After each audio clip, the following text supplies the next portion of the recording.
Hey guys, welcome back to my YouTube series. Today I'm going to talk a little bit about finding narrative structure and planning out what it is that you actually want to say during the book.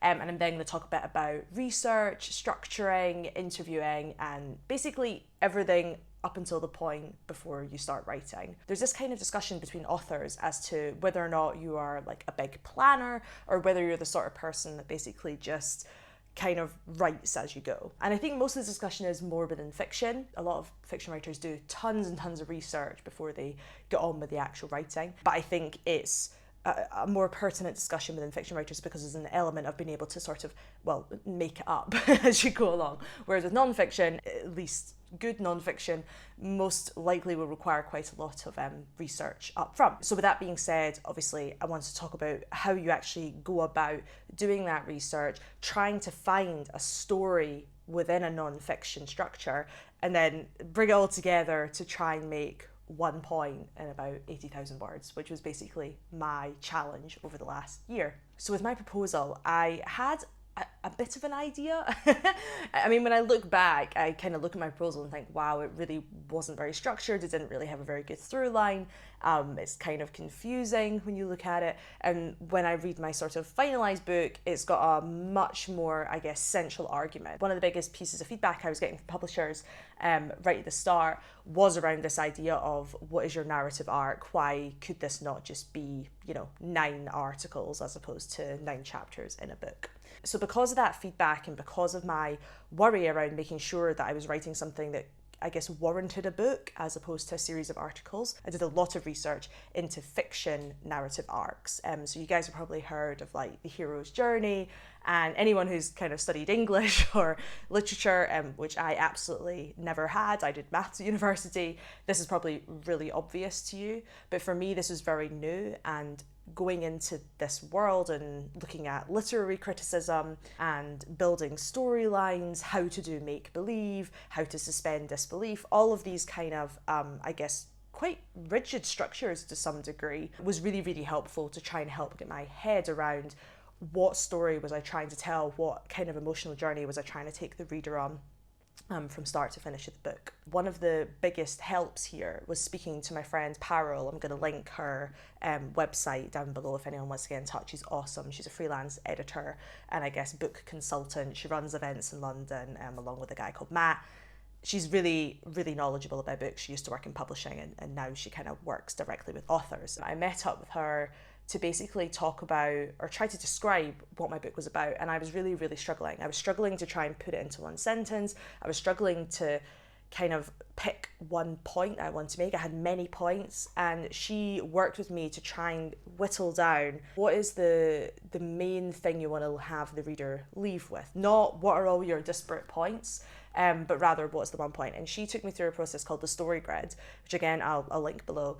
I highly recommend taking a look at this website. It's basically a collection of editors. It was started by one editor who used to work in a publishing house in New York, and he kind of wanted to like turn the process of editing into an Excel sheet so that instead of saying to writers, this isn't really working, he wanted to be able to give them like a really good path for them to follow and for them to be able to give feedback.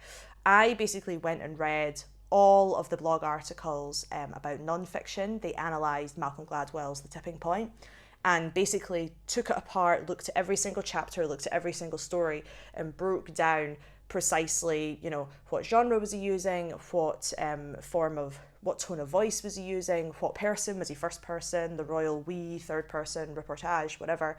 And generally, what was the kind of emotional map throughout the book? He literally was able to create a graph that basically showed how Malcolm Gladwell was able to start with drawing you in with a particular idea or a particular want and leave you at the end of the book being like, that's what this book was about. They talk a lot about this idea of what the reader comes to the book wanting and what the book actually delivers in terms of something that they need, delivering something that they need.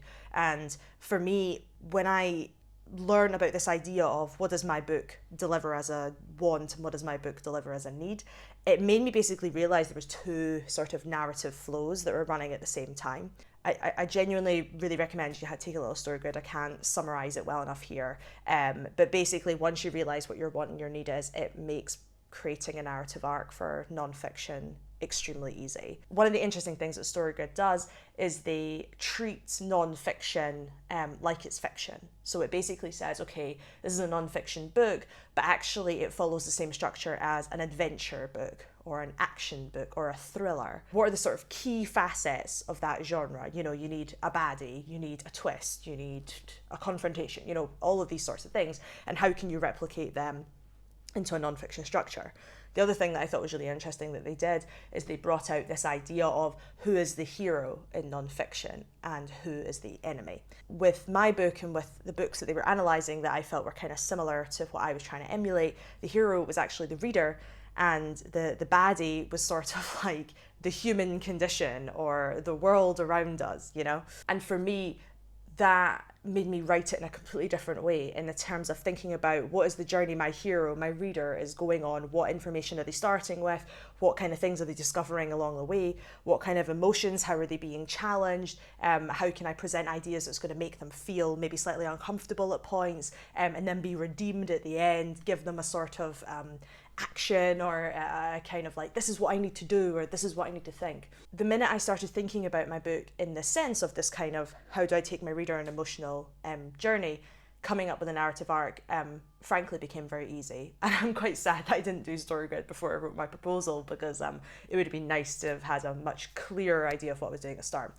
So doing StoryGrid to Power really, really helped, and it helped break down not only the emotional flow of the book, the narrative arc of the book, but generally just what order things were going to go in, how I should start each chapter, how I should build the sort of beginning, middle, and end of the book. The first 3 chapters are going to have a certain vibe, the middle 3 chapters are maybe going to go slightly deeper, and then the third is or the end of the book is when we start getting, at least in my book, a little bit more emotional, a little bit pointing it back towards the reader, and a little bit more planting seeds and thoughtfulness. So thinking about which chapters fitted in the sort of lighter part, through the middle and through the end. So this was all before I'd written one word of one chapter. This was all planning beforehand.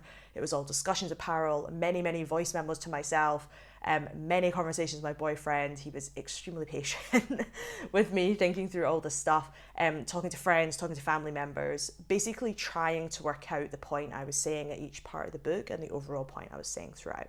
The other thing I did in my sort of personal research before I started researching the book, if that makes sense, is I read a lot about how to write. I know that sounds a bit obvious, but I read a lot of books around the sort of craft of writing. I did a few online classes. I watched a load of YouTube videos about, how do you write characters? How do you write narrative flow? How do you, I don't know, even get your grammar better? There was so many different ones I watched and I took in and I thought about, both from a fiction perspective and from a non-fiction perspective. I find that quite a lot of the non-fiction content online is centered around writing business books, not the kind of like big idea non-fiction, which is the sort of genre that mine fits into. So I actually thought there was quite a lot of information lacking if you wanted to write a book that wasn't a how-to book or an academic text or fiction. So yeah, if any of you guys are interested in big idea non-fiction, let me know and I can do maybe a series specifically on that as to how I wrote it, because I do think there's a lot of information lacking in that space. But yeah, comment below or let me know if that's something that's of interest. The one other thing that I did that kind of helped with this, as I say, original research as to how to write a book before I started doing the research with my scientists and experts and other people that contributed to the book, was I met up with quite a lot of other authors. Basically people who I had a rough connection with, people who was a friend of a friend. Sometimes I just cold emailed some authors that, books that I thought they're similar in some way to what I want to write. Met up with them to ask about, the publishing process, how to work with the publisher, marketing, but also the process of writing, how they thought about their ideas, what software they used. Quite pernickety logistical questions. Probably the conversation was quite boring to anyone on the outside that wasn't interested in books, but we were genuinely going into quite a lot of detail. Where are you using Google Docs and how did you submit it? And, where did you store all your files? These kind of questions that I suppose we don't think to ask until we're kind of in the midst of it, but it was really, really helpful for me to kind of ask the questions really early on, get that help, and also just remind myself that actually everyone has a different way of doing it, and also that I was doing okay. I have this thing of thinking that I'm always missing something, or there must be a piece of information that I've missed, or if only I'd studied this at university or something like that. But what all these conversations with other authors and other writers really helped with was reminding me that, like, no, you're on track and you're fine and you're not missing anything. This is just quite an opaque process, and it's also really personal to each individual. Okay, so I want to talk a little bit now about how I actually did the research for the book. My book has 9 chapters, and they each focus on a different area of science and technology, and the overarching topic of the book is about hype in science technology, how hype affects science technology. So for each of the chapters, I have a chapter in cancer therapeutics, I have a chapter in food, I have a chapter in quantum computing, I have a chapter in fusion energy, there's 9 of them. And so obviously I had to become an expert in each of those 9 things. And when I started the book, I had a level of expertise in probably about a half to 2/3 of them, in the sense that if I hadn't interviewed one person, I probably could have written a relatively good chapter based on my own research skills, my own knowledge, and my own sort of science background, both as a journalist and my maths degree. I was kind of able to utilise that in certain kind of ways.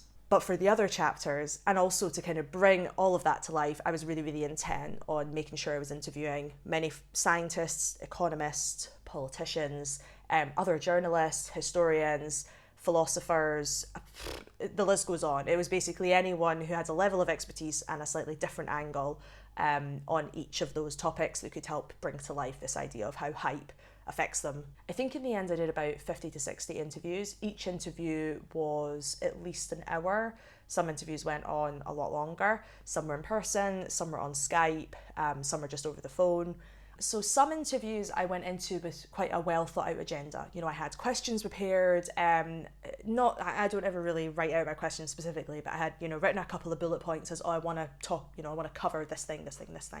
And for the scientists in particular, having that kind of structure was quite useful. But for the vast majority of the interviews, and, most of my interviews ended up being like this, it was far more a general chat.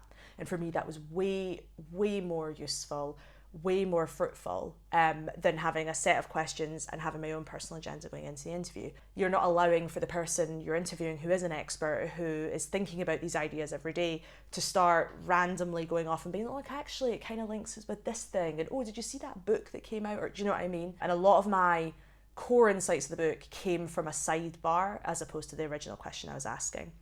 Secondly, if you go in with too much of an agenda, you run the risk of asking very leading questions. So you'll say, is it true to say that da-da-da-da-da?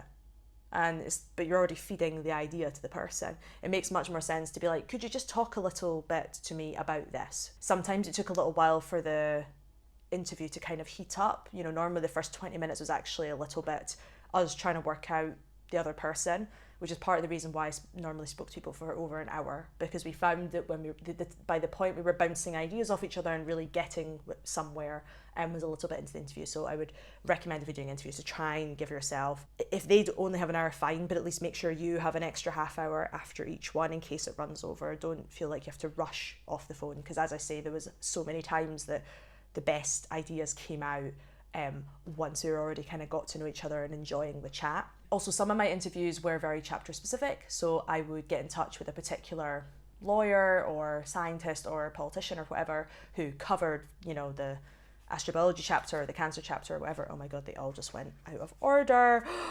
It's fine.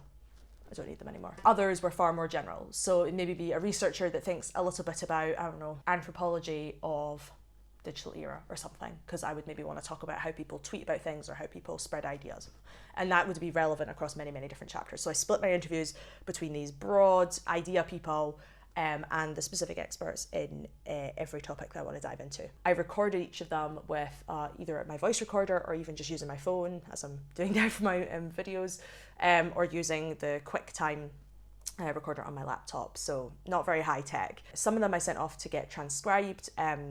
Just when I was sort of running out of time, I used Upwork, found someone on there who was about just under $1 a minute. So I only sent the ones that really needed to be transcribed, because obviously I didn't want to be spending all my money on getting voice memos or recordings transcribed. Some I put into otter.ai, which is an online platform where you can kind of upload recordings and then it automatically transcribes. Those ones only work if you have people with basically American accents. My accent works sometimes it doesn't. But if I fed in interviews that I did with American men, it worked quite nicely. Anyone else, it was a little bit funny, but I interviewed quite a few American men, so I was able to put it into Otter, and that was really helpful. But actually quite a lot of them I listened back myself, because it was really useful to hear my own questioning and my own thoughts and how they shifted as the conversation was going. That really helped when I was typing up notes and be like, oh yes, I thought about this and I thought about that. So it's not just the expert stuff, it was also my own thinking. I also did loads of voice memos. You know, if I'd be out and about and I'd have a thought about something, I would quickly do a voice memo and then I'd come home and transcribe it later on, or a couple months later, whenever it was I needed it. So all of my notes that I started gathering, all of my files and everything, I originally just was saving them into my computer, into Finder, but then I started using a software called Scrivener. I'll put a link at the bottom. I had all of my interview recordings in there, as well as linked to a note that I would type up my own notes. Sometimes I took notes while I was doing the recording, sometimes when I would listen back,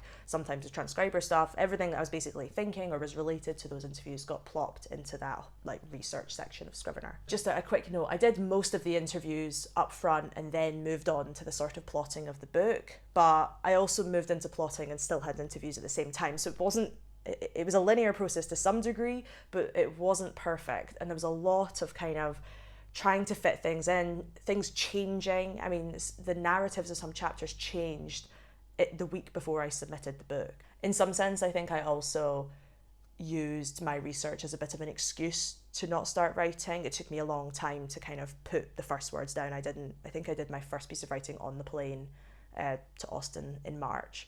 So I got the deal in October, and my first sentence that I wrote was, I think, March 16th.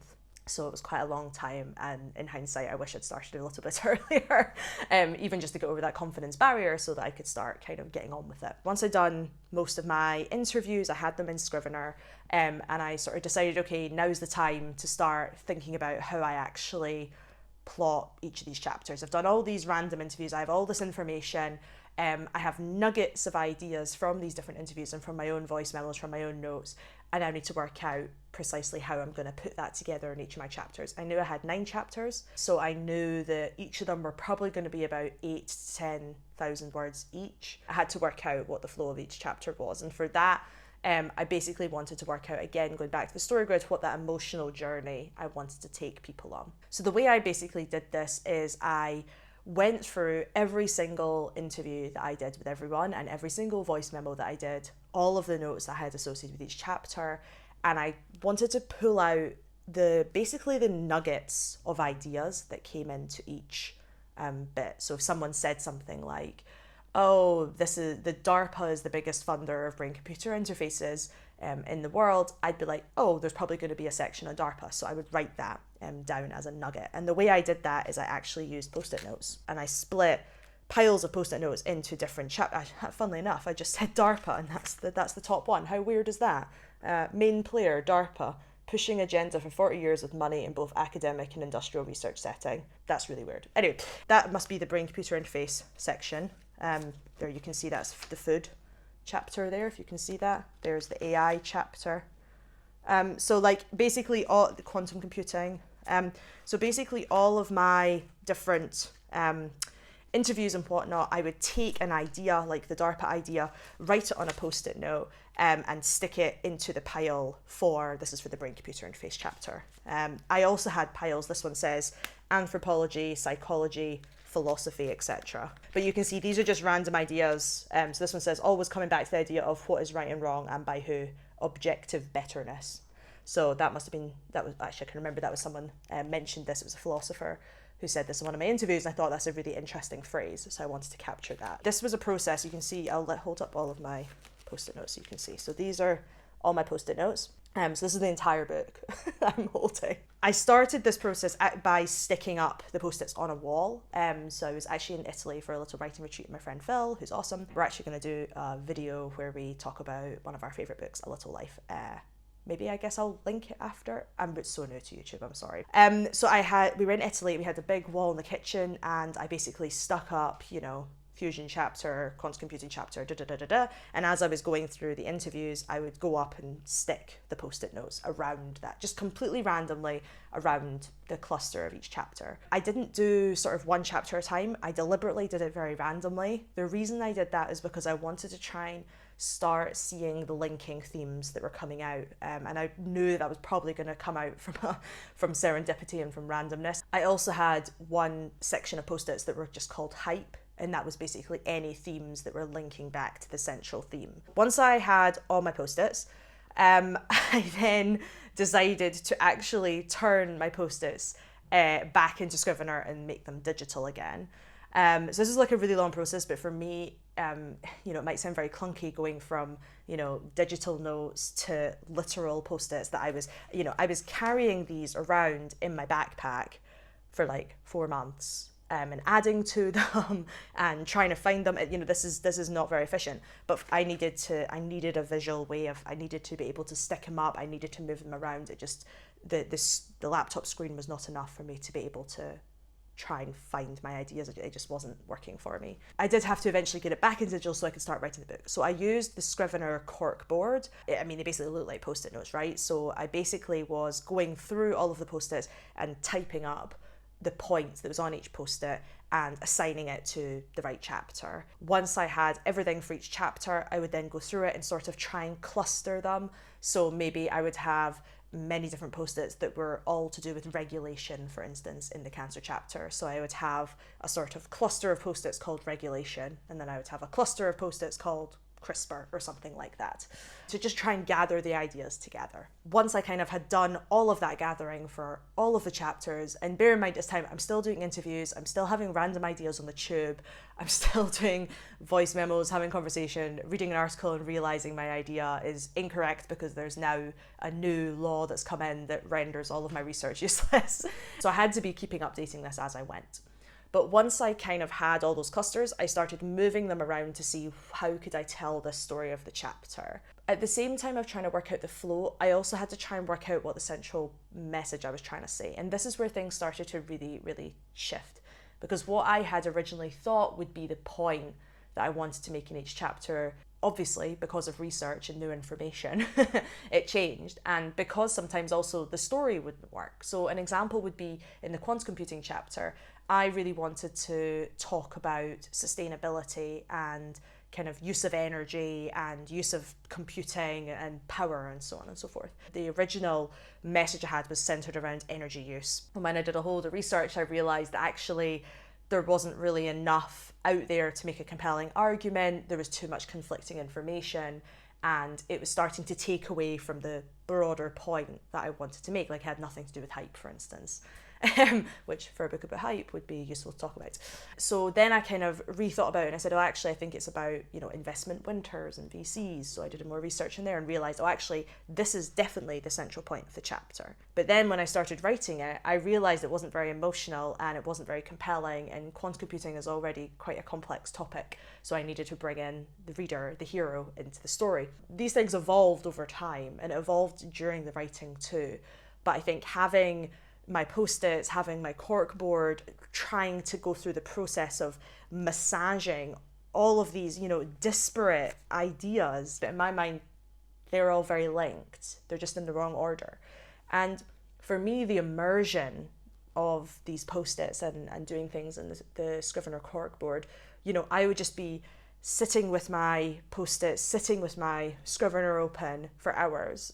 For me, it was really the only way to kind of get the point out of the chapter, because I had to hold many different ideas in my head at the same time. I had to remember everything that was in each chapter, or at least one chapter at a time. I had to remember, I want to talk about Fermi paradox, and I also want to talk about the big question, and I also need to remember what's the point about hype, and how do they interlink. And the only way for me to do that was to be super, super immersed over the course of a couple of days. Some writers do a little bit of writing in each evening over, say, 2 years. For me, that absolutely would not have worked, because I would have kept forgetting what I was trying to say in each chapter. So it was really, really important that I tried to kind of keep everything quite contained into a couple of days worth of thought. Then I would kind of leave it for a little while, and then I would come back and do that sort of immersion again.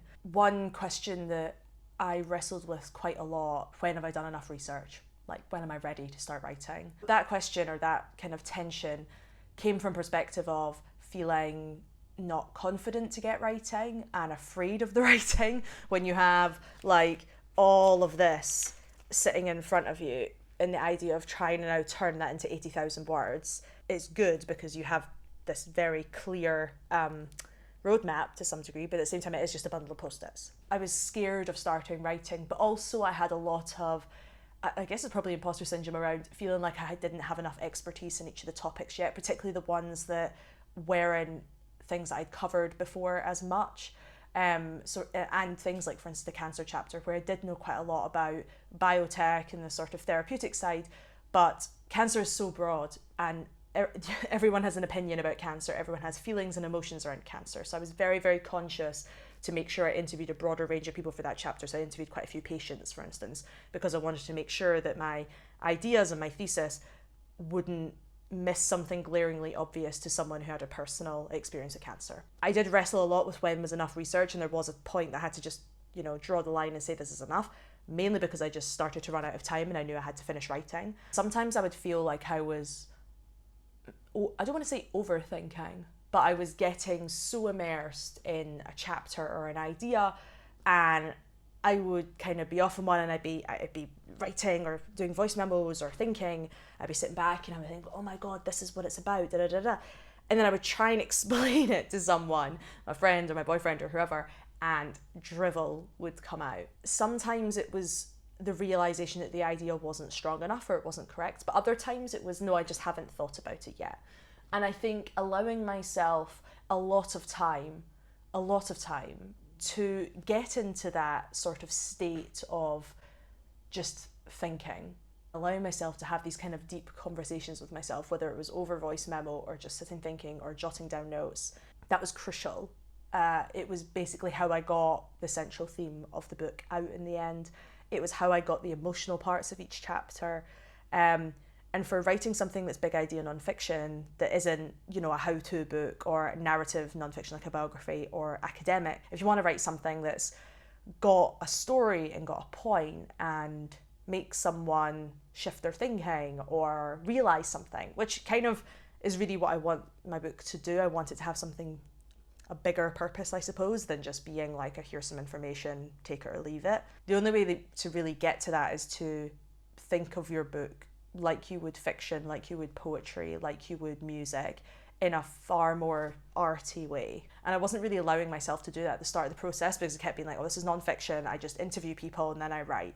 And the most fun that I had with the book, I think the best ideas that have come out of the book, the stuff that's going to have more of an impact to readers, hopefully I'll find out in April when it comes out, is from those kind of arguably quite selfish or self-centered times where I would just be sitting for a couple of hours, or I would, go away for a weekend, or I would cancel evening plans or something because I was like, I need to think about this chapter, I need to work it out. I'd maybe just sit on the balcony and think for a little while with my headphones in or something.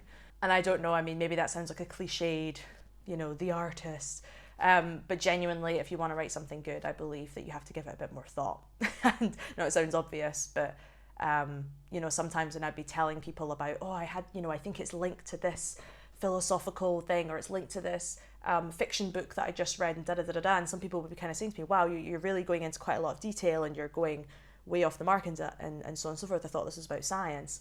And I'm like, yeah, it is. And a lot of that extra stuff doesn't come into the book. God, the amount of stuff that I researched and are in these post-it notes and I read about and thought about that isn't in the book could fill another 10 books, and that was so painful trying to work out what went in and what didn't.